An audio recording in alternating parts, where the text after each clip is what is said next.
ইসলাম ধর্মাবলম্বীদের তৃতীয় গুরুত্বপূর্ণ মসজিদ আল আকসার চত্বরে পশ্চিম তীর অঞ্চলে বসতি স্থাপনকারী ইহুদিদের নাচ গান এবং বাধাহীন ঘোরাফেরার অনুমতি দিয়েছে ইসরায়েল।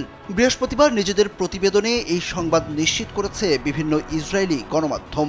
ইসরায়েল ভিত্তিক সম্প্রচার সংবাদ মাধ্যম চ্যানেল 7-এর বরাত দিয়ে তুর্কি সংবাদ মাধ্যম আনাদোলু এজেন্সি বৃহস্পতিবার তাদের প্রতিবেদনে বলেছে, এই প্রথমবারের মতো পবিত্র আল আকসা চত্বরে ইহুদি দর্শনার্থীদের গান, নাচ ও মুক্তভাবে ঘোরাফেরা করার অনুমতি দেওয়া হয়েছে।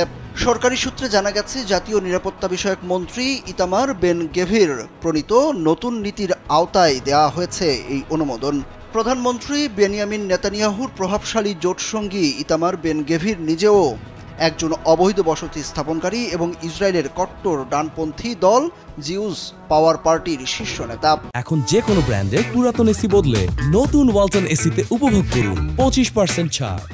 বর্তমানে ইসরায়েলে ক্ষমতাসীন যুদ্ধকালীন সরকারে স্বরাষ্ট্র ও পুলিশ বিষয়ক মন্ত্রণালয়ের দায়িত্বে আছেন তিনি।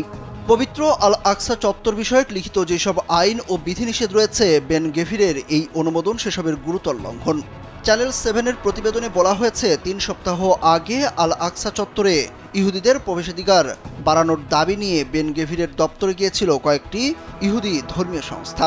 তাদের সঙ্গে বৈঠক শেষে বেন গেভির এই অনুমতি দিয়েছেন। বৈঠকে তিনি বলেছেন, তিনি চান পুরো আল আকসা চত্বর জুড়ে সঙ্গীতের ধ্বনি বেজে উঠুক।